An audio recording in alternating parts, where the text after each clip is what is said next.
Assalamualaikum warahmatullahi wabarakatuh. Teman-teman, terima kasih yang sudah mengklik video ini. Jangan lupa subscribe ya, dan like serta share video ini supaya kami bisa lebih semangat untuk edukasi tentang pisau dan teman-temannya. Hari ini saya ingin mereview tentang sebuah pisau dari Turki dengan merek Arçelik. Ini pisau sembelih sapi dengan panjang bilah di 14 cm. Untuk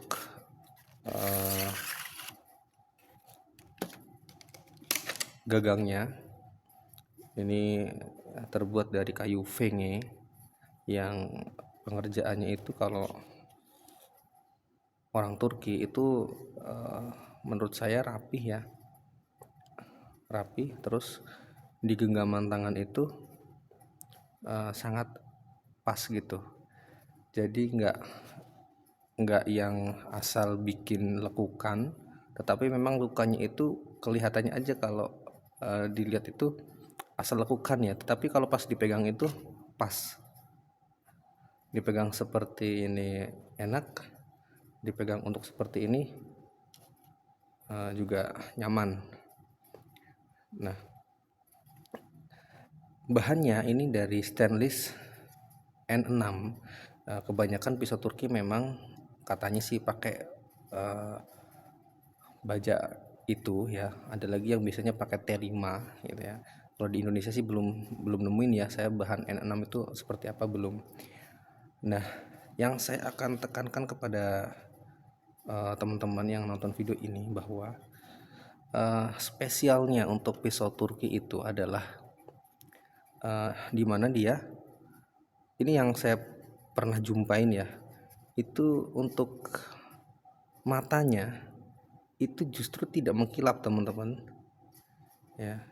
Ini mirror, tapi mirror badannya aja ya, sedangkan justru di bagian mata bilahnya ini kasar. Itu teman-teman bisa cek teknik mengasah pisau Turki. Orang-orang Turki itu biasanya dia menggunakan amplas duduk, menggunakan gerinda duduk ya, terus dia pakai amplas yang dikaitkan di spon ataupun mata gerinda yang kasar seperti semacam korundum gitu. Ada juga yang dikombinasi dengan amplas kipas. Teman-teman bisa cek nanti di Shopee ya. Ini jarang teman-teman kita tukang asah itu yang menggunakan gerinda duduk dengan matanya tuh amplas kipas. Amplas kipas bukan yang gerinda tangan ya, ini yang gerinda duduk. Nah, matanya ini kasar teman-teman ya, perhatikan ini kasar, tapi ini tidak menentukan bahwa matanya ini tidak bisa tajam ya, karena kebanyakan kita itu taunya oh berarti semakin mengkilap semakin tajam. Ternyata selama ini saya pun keliru, bahkan ini menurut saya ini sangat tajam. Ini bawaan pabriknya ya,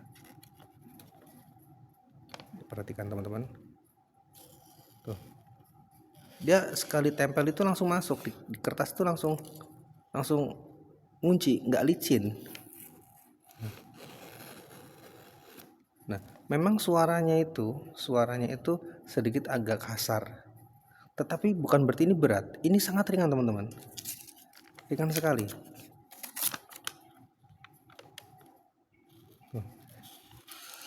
Kedengarannya kasar, tapi sebenarnya ini ringan. Beda antara kasar tapi berat dengan kasar ringan. Nah, untuk pisau-pisau Turki rata-rata, saya pernah punya Taski juga sama, itu ujungnya ini kasar, tapi ketika ditempel itu langsung masuk dia. Nah, terkadang kalau orang itu ya teman-teman, kalau untuk ngetes ketajaman itu dimiringin ya pisaunya ya.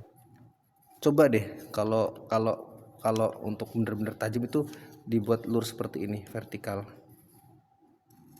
Nah, ini baru ketahuan pisaunya tajamnya maksimal atau tidak. Kadang-kadang kalau miring itu bisa, tapi kalau berdiri seperti ini tuh kadang agak agak agak nggak mau dia licin gitu. Nah, saya juga tidak tahu, mungkin teman-teman ada yang ngerti ini teorinya bagaimana ya. Yang jelas perspektif kita mengenai ketajaman itu yang mungkin dulu harus mengkilap sampai grid yang tinggi, ini enggak ya. Ini enggak mungkin di grid di atas 1000, ini enggak mungkin. Ini enggak mungkin di atas, ini pasti kisaran 400 di bawah ini. Tuh lihat. Ini sekitar grid 400 ini. Ini matanya betul-betul matanya betul-betul kasar gitu. Tapi memang dari bilahnya itu udah flat. Ya, tipis banget. Ya, tipis banget. Apakah ini pengaruh dengan komposisi dari logamnya ya, sehingga membuat memang serat-seratnya itu walaupun kecil tetapi dia itu memiliki tekstur yang cocok untuk penyayatan gitu ya. Saya juga kurang tahu. Nah, barangkali teman-teman ada yang tahu teorinya, silakan komen di bawah. Oke teman-teman, untuk hari ini itu aja edukasinya dan sharing, sebenarnya sih bukan edukasi, ini sharing aja tentang terkait dengan ketajaman ya. Jadi teman-teman, saya tekankan lagi, untuk menajamkan sebuah pisau itu tidaklah susah.